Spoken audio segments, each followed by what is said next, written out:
ಶಿವರಾಯ ನಮೋ. ನಮಸ್ಕಾರ.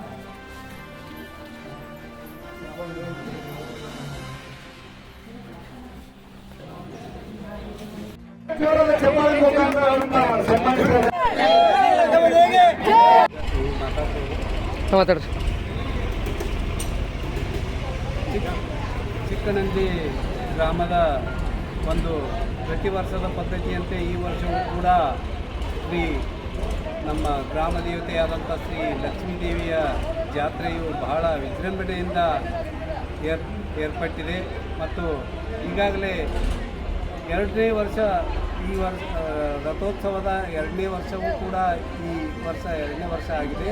ಯಾಕಂದ್ರೆ ಈಗ 2 ವರ್ಷಗಳ ಪರ್ಯಂತರ ನೂತನ ರಥ ನಿರ್ಮಾಣ ಮಾಡಿ ರಥೋತ್ಸವವನ್ನು ನಮ್ಮ ಗ್ರಾಮದಲ್ಲಿ ಪ್ರಪ್ರಥಮವಾಗಿ ನಡೆಸಿಕೊಂಡು ಹೋಗುತ್ತಿದ್ದೇವೆ.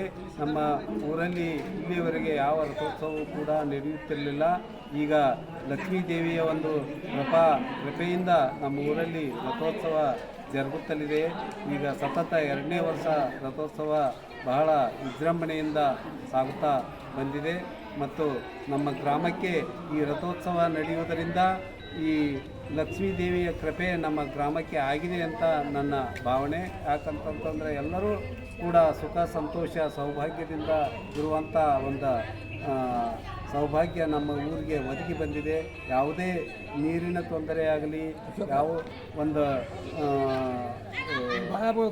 ಆಹಾರದ ತೊಂದರೆ ಆಗಲಿ, ಆರ್ಥಿಕ ತೊಂದರೆ ಆಗಲಿ ಮತ್ತು ಯಾವ ಶಿಕ್ಷಣಕ್ಕೆ ಯಾವ ತೊಂದರೆಯೂ ಆಗದಂತೆ ನಮ್ಮ ಊರಿನ ಮಕ್ಕಳು ಕೂಡ ಬಹಳ ಈಗ ತಾಯಿ ಲಕ್ಷ್ಮೀದೇವಿ ಕೃಪೆಯಿಂದ ಈ ವರ್ಷವೂ ಕೂಡ ನಮ್ಮ ಊರಿನಲ್ಲಿ ಒಂದು ಪ್ರೌಢಶಾಲೆ ಹಾಗೂ ಇಂಗ್ಲೀಷ್ ಮೀಡಿಯಂ ಸರ್ಕಾರಿ ಇಂಗ್ಲೀಷ್ ಮೀಡಿಯಂ ಸ್ಕೂಲು ಕೂಡ ನಮ್ಮ ಊರಿಗೆ ಮಂಜೂರಾಗಿದೆ. ಅದರ ಸಲುವಾಗಿ ನಾವು ಲಕ್ಷ್ಮಿಯ ದೇವಿಯ ಒಂದು ಕೃಪೆ ನಮ್ಮ ಊರ ಮೇಲೆ ಸದಾ ಇರಲಿ ಅಂಥೇಳಿ ನಾನು ಆ ತಾಯಿಯಲ್ಲಿ ಬೇಡ್ಕೊಳ್ತೀನಿ. ಚೆನ್ನಪ್ಪ ನಾಗನೂರು. ಈ ಜಾತ್ರಾ ಮಹೋತ್ಸವ ಮಾಡೋದು ಒಂದು ತಿಳ್ಕೊಳ್ಳಿ. ನಾವು ಕೆಲವು ಸತಿ ಅನ್ಕೊಳ್ತೀವಿ, ನಾನು ಅನ್ಕೊಳ್ಬೇಕಾಗಿದ್ದು ಆಗ್ಲಿಲ್ಲ, ನನ್ಗೆ ಓದ್ಬೇಕು ಅಂದಿದ್ದು ಓದ್ಲಿಕ್ಕಾಗ್ಲಿಲ್ಲ, ನನಗೆ ಇಂಥ ಪದವಿ ಬೇಕು ಅಂದಿದ್ದು ಪದವಿ ಸಿಗ್ಲಿಲ್ಲ, ನನಗೆ ಈ ಹಣ ಬೇಕು ಅಂದಿದ್ದು ಹಣ ಸಿಗ್ಲಿಲ್ಲ. ಯಾಕೆ ಅಂತ ಹೇಳಿದ್ರೆ ನಿಮ್ಮ ಪೂರ್ವ ಕರ್ಮದ ಫಲದಿಂದ ಅದು ನಿಮಗ್ ಬರ್ಬೇಕಾಗಿಲ್ಲ, ಅದು ಬರ್ತಾ ಇಲ್ಲ. ನಿಮಗ್ ಬರ್ಬೇಕು ಅಂದ್ರೆ ನೀವೇನ್ ಮಾಡ್ಬೇಕು? ಎರಡನೇ ದಾರಿ ಇರೋದು. ಒಂದು, ಕೊಡಿ. ಎಲ್ಲಿವರೆಗೂ ನೀವು ಕೊಡೋದಿಲ್ವೋ ನೀವು ಸಮಾಜದಿಂದ ನೀವ್ಯಾಕೆ ಅಪೇಕ್ಷೆ ಪಡ್ತೀರಿ? ಸಮಾಜಕ್ಕೆ ನೀವು ಮೊದಲು ಕೊಡಿ, ತಾಯಿಗೆ ನೀವು ಮೊದಲು ಕೊಡಿ, ಆಮೇಲೆ ನೀವು ಅಪೇಕ್ಷೆ ಪಡಿ. ತಾನಾಗಿಯೇ ಸಮಾಜದಿಂದಲೂ ಬರ್ತದೆ ಮತ್ತೆ ತಾಯಿಯಿಂದಲೂ ನಿಮಗೆ ಅನುಗ್ರಹ ಆಗುತ್ತೆ. ಎರಡನೇ ದಾರಿ ಏನು ಅಂತ ಹೇಳಿದ್ರೆ, ಇದು ಯಾವುದು ಆಗ್ತಿಲ್ಲ ಅಂತ ಹೇಳಿದ್ರೆ ದಾನ ಧರ್ಮ ಮಾಡೋದಾದ್ರೂ ಕಲೀರಿ.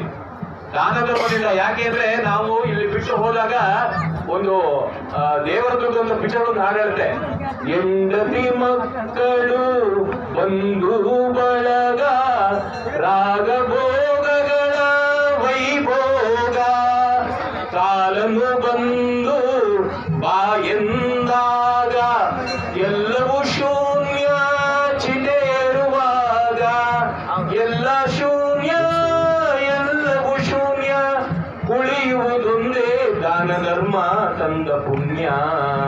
ನಿಮ್ಮನ್ನ ಜೊತೆಗೆ ಕಾಪಾಡೋದು ಯಾವುದು ಅಂತ ಹೇಳಿದ್ರೆ ಹೆಂಡತಿ ಮಕ್ಕಳು ಯಾರು ಅಲ್ಲ. ನಿನ್ನೆ ಪ್ರವಚನದಲ್ಲಿ ಹೆಂಡತಿ ಮಕ್ಕಳು ಯಾವ ರೀತಿ ನಮ್ಮ ಕೈ ಬಿಟ್ಟು ಹೋಗ್ತಾರೆ ಅಂತ ಹೇಳಿದೀನಿ. ಕೊನೆಗೆ ಸ್ಮಶಾನದಲ್ಲಿ ಆ ಭಗವಂತ ಶಿವ